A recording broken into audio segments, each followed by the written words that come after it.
and welcome back to my channel.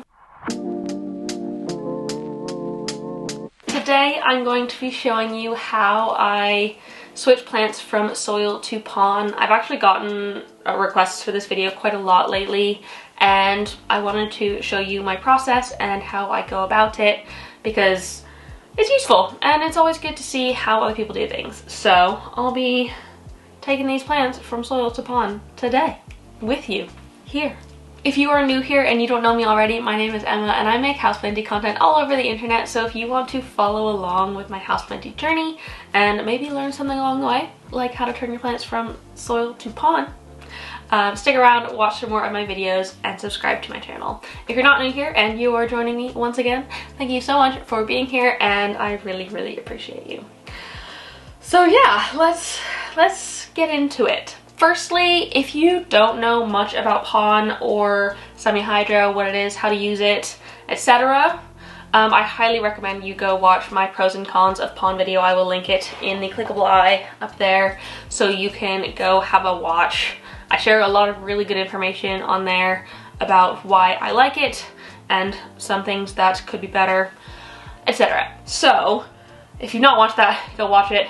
If you have, or you already know about pon and you want to watch me do this, stay here. So I think first I am going to show the alocasia because I'm going to be putting that into a sort of a makeshift self-watering pot rather than a specific one. So this is the easiest, most basic way to go about things.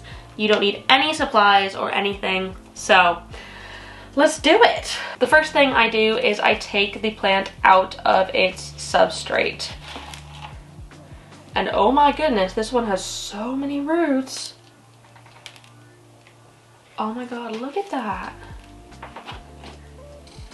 Do you see those roots? They are amazing. So I'm just going to go through and take away as much soil as possible from these roots. Ooh, it's a good thing I'm doing this as well because it's got, I hate when plants have this, it's got one of those casings around the sort of root ball. This one does look like it might be a biodegradable one, but it is going to make this slightly harder to repot. So let me just actually bring you in so you can see what I'm doing. So I am just taking off the soil from the roots very carefully, and this is gonna be actually a bit of a surgical mission, a very unexpected surgical mission. I didn't expect this one to have any sort of netting around its roots, especially for a plant with so many roots. It has so many in there. So this is going to be a process and a half. So I'm just going to play some music, get all of this stuff off of the roots, and show you how I will be detaching this once I get a little bit more freedom around the root ball.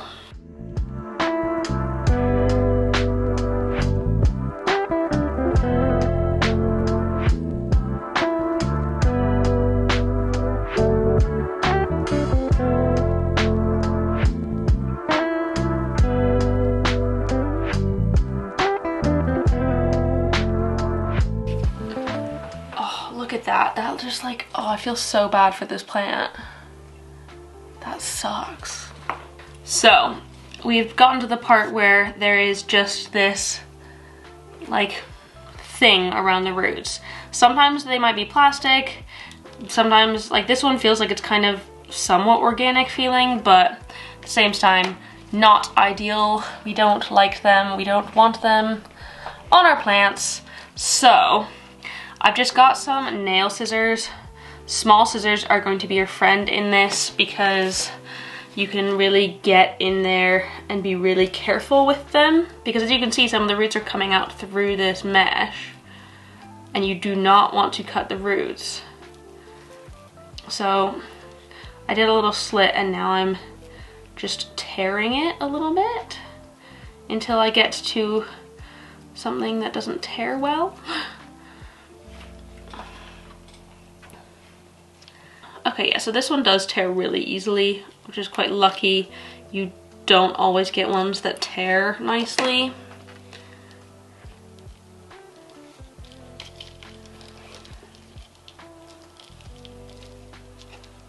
Look at that. Who needs that mesh? So annoying. And then you can kind of pull that away. Oh, it's just so sad. There's like quite a lot of sort of dead, dry roots in there that are probably the result of having that on.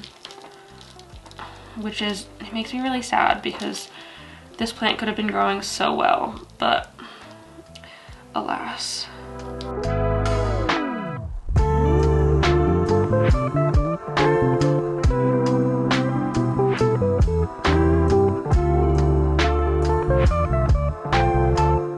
So there's that. I've tried to get as much of the soil off of the roots as I possibly could. They are pretty clear at this point. And now I'm actually going to go to the sink and wash them off. So let's go do that. So I'm currently using lukewarm water to wash off these roots and make sure that they are nice and clean. You want to make sure you're using water that's not too hot and not too cold, as either of those can actually shock your plant and put it in a less than ideal place for putting it in pon, because a sort of shocked, sad plant isn't going to be as willing to accept a new substrate, and putting plants from soil to pon and really messing with these roots will shock them anyways, so we want to minimize that shock as much as possible. So lukewarm water and being very, very, very gentle with the roots is super duper important here. So as you can see, these roots are super duper clean. These are some of the cleanest roots I've been able to get. Your goal with washing the roots is basically to try and get as much organic matter off of the roots as possible. You do not want organic matter in here because you're going to be using inorganic substrate, aka pon or semi-hydro, meaning it doesn't come from the earth. It won't rot because it's not got organic things in it. I mean, it's rocks basically. You're putting it into a thing of rocks. So I have my container that I'm using here. This is an Aeroid tower pot, I think the 9cm ones. I really, really like these because they're nice and tall, and for something like alocasias, they work really, really well because they can hold it up quite well. And the holes aren't too big. On some like normal nursery pots, the holes of the pot are quite big. You can use something like mesh from onions or garlics to put over there, or like window mesh, stuff like that. That won't rot, and you can cover the holes like that, or use like leca or something at the bottom. But I like to avoid that where I can, and so I like pots with nice small holes. And these pots, I think they're originally meant for soil. They're not meant for semi-hydro, but they work for semi-hydro, so here we go. I've just got my bag of Soil Ninja semi-hydro. I really do like their stuff. This is the fine stuff. This is what it looks like. It is quite fine. As you can see, this would definitely go through the holes in the other pot, but this one, maybe a little bit, but not nearly as much. I really like this stuff. I personally like the fine stuff a little bit better for things with fine roots like this alocasia, because if the roots of the plant are quite fine, they are going to want more places to grip onto, and they're not going to need as big of gaps between the pon. So I think the fine stuff is better for stuff like this. The chunky stuff they have, the coarse semi-hydro, is great for things like monsteras with really thick roots, or anthuriums, because they've got really, really chunky roots and can handle a little bit more like air between these stones. So as you can see, some has come out a little bit, but not really that much, and it's not really that big of an issue. So I'm just filling up the pot, I think about 1/3 of the way with pon. I do this because I don't want the roots that it currently has to be sitting in the water at all. Because this isn't a specific self-watering pot, it will be sitting in this with a water reservoir, and the water will go up to about there in the pot, which is how I normally do it. And so I don't want the roots sitting below that, at least for now. In the initial section, I don't want them sitting in the water because they're not going to like that very much. So I've piled the pon up a bit, and I'm going to put the roots in here like that. Again, be very gentle because this is inorganic. It will be not rough on the roots, but it's little rocks, so they're not soft. But I'm just gonna go in and fill around this with the semi-hydro.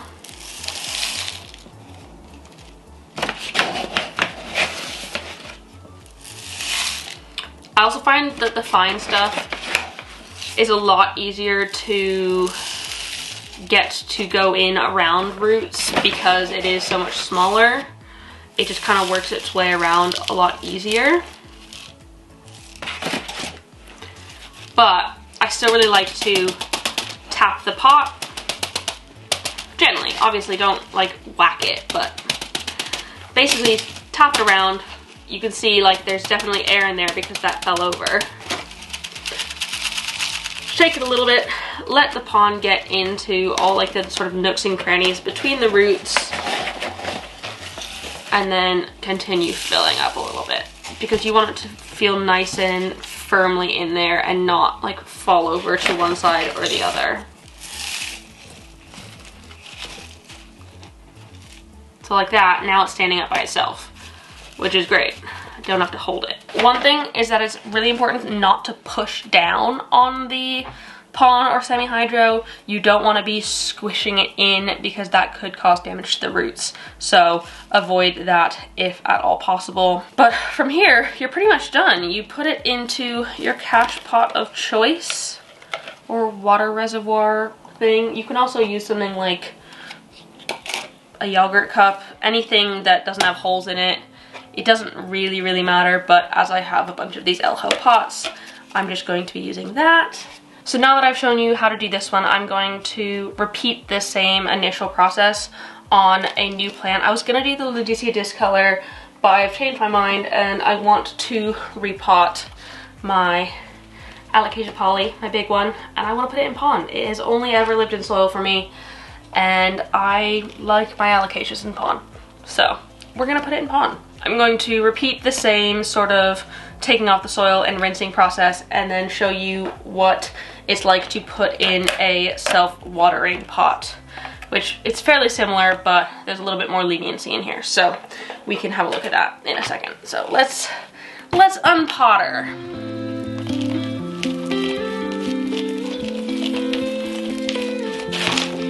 Oh my goodness, these roots! Holy frickin' cow! And there's a bulb in there. Oh, so exciting. It's like a little treasure hunt. Oh my god. Okay, this plant is a happy camper.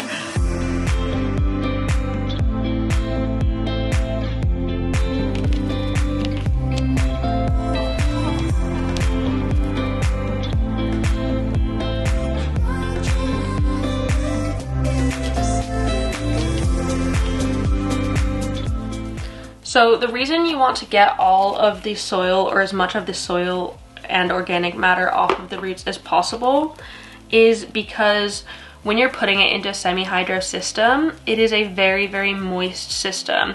And so anything that you have in there that's organic, that isn't the plant and living in the roots, will rot because it's just essentially sitting in water. And so any soil that's in here, it's going to start growing bacteria and rotting essentially, which is something we want to avoid when switching our plants to pon. We want them not to go into root rot and die.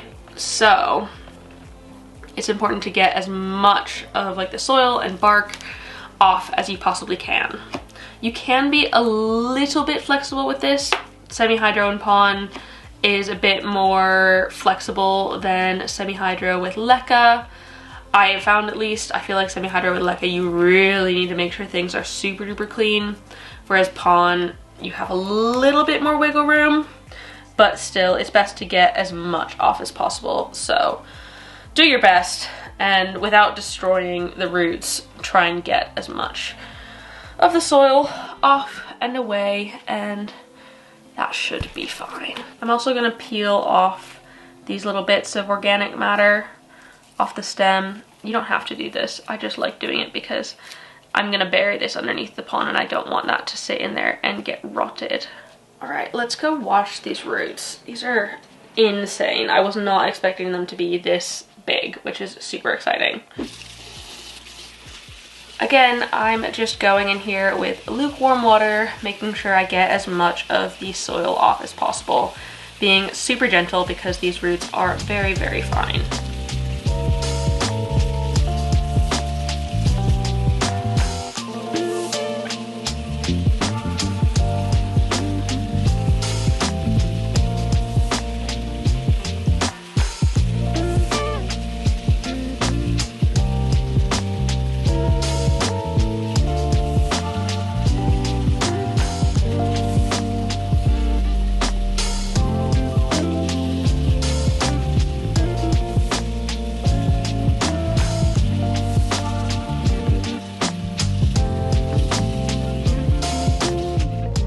So here we go. These are the roots. As you can see, they are not perfect.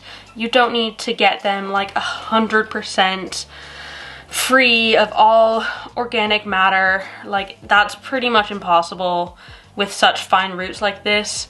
Maybe with an anthurium or something, it might be a little bit more doable, but because they're just so tangled and stuff, it isn't always going to be possible to get them 100% clear of debris. So it is fine. We just need to make sure we monitor our plants in the coming weeks just to make sure that everything goes okay. I am going to be using this pot here. This is one of the ones that I recently got from Amazon that I'm testing out. Currently, I'm not the biggest fan of it because I don't like that you can't pull it out to see the roots. So you're just putting the pond straight in it and then there's like no taking it out, which stresses me out. So you wouldn't be able to see if it needs a repot or anything like that. So because I have bigger plans for this one in the future and I know this is sort of just a temporary thing, I am going to be putting it in this one and I think it will be fine. So again, I'm going to be putting a layer of pon on the bottom. In this case, because it's a self-watering pot, it doesn't need to be as deep. Excuse me. It doesn't need to be as deep because it is sitting above the water level in general. So you don't need to worry about that. And then you can put your plant in. Dun, da, da, and then fill pon around it like before.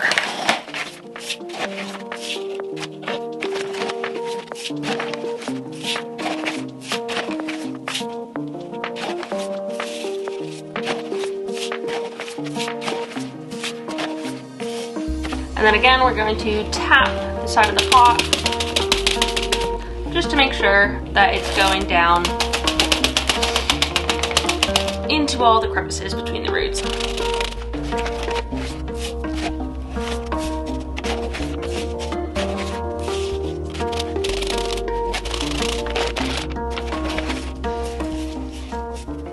There we go.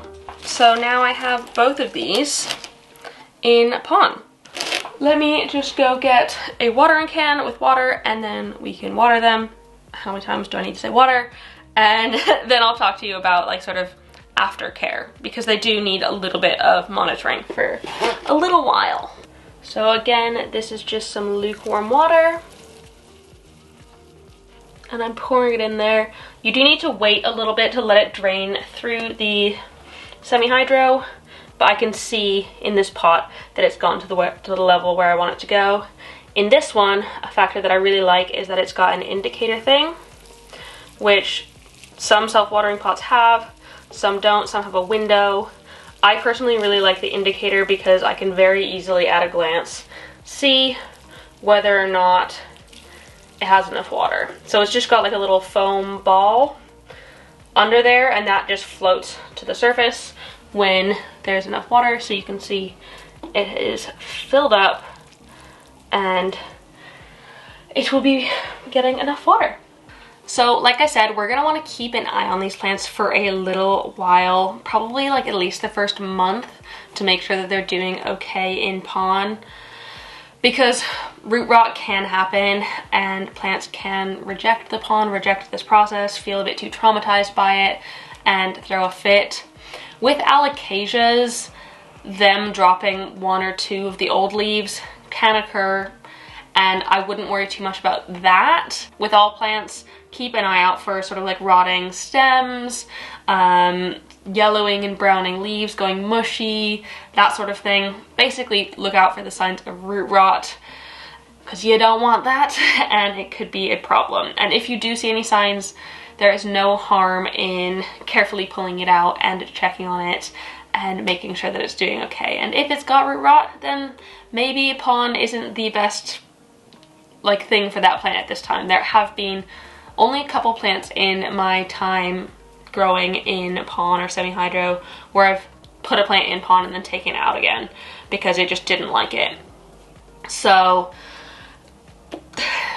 it's good to just keep an eye on, but for the most part, I think if you've followed these steps that you should be fine. It is really important to note as well that your plant will slowly grow roots down over time, and when you have a system like this with a little indicator where you can see the water level, it's great because you can make sure that your plant has enough water without lifting it up.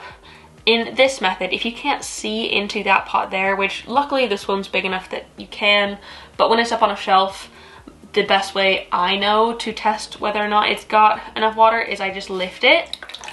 And if I can hear those drips, that means that there's water in the bottom and I don't necessarily need to fill it up more. But as the roots grow down, they can grow out of the bottom of the like drainage holes. And if you're lifting your plants up and down, that can be quite dangerous for them. You can be squishing the roots in that process. So this isn't my preferred way of doing things. I much prefer to use a specific self-watering pot. I mean, this isn't the best self-watering pot. I really recommend Elho and Lechuza ones. I will link the ones that I like the most down below. I'll link these as well, but these are definitely not my favorite methods of doing things. They're just what I have at the minute on hand. I'm using all of my favorite ones, which makes sense.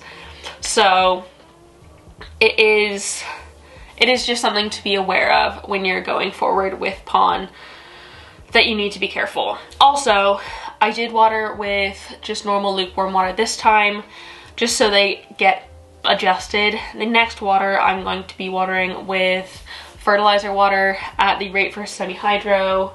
My bottle of liquid gold leaf is far too far away for me to go get, but because pon is an inorganic substance, it will not have fertilizer in it. If you get the Lechuza stuff, if you're using it for the first time, it does have slow release fertilizer in it that lasts for 6 months, but because you can reuse it over and over, that just goes away after 6 months. So that's fine. If you're using the sort of semi-hydro from Soil Ninja, you can get their slow release fertilizer and put it in. I personally like to use liquid fertilizer from Liquid Gold Leaf and sort of make up a batch of that to water these plants with. So I'm going to continue watering them with fertilizer water because they're getting absolutely nothing from the like substrate in regards to like nutrients. So yeah, that is how I take plants from soil and put them into pon. I really love pon and semi-hydro. It makes my life a whole lot easier, and so I'm going to continue using it, especially for alocasias. They freaking love it. So yeah. If you have any more questions, feel free to put them down in the comments and I'll do my best to answer them, or I could make future videos on this sort of thing if I didn't answer all of the questions that y'all have. If you liked this video, please give it a thumbs up down below and leave a comment on other houseplanty things you'd like me to talk about in the future, and subscribe for more. Thank you so much for watching, and I will see you next time. Bye!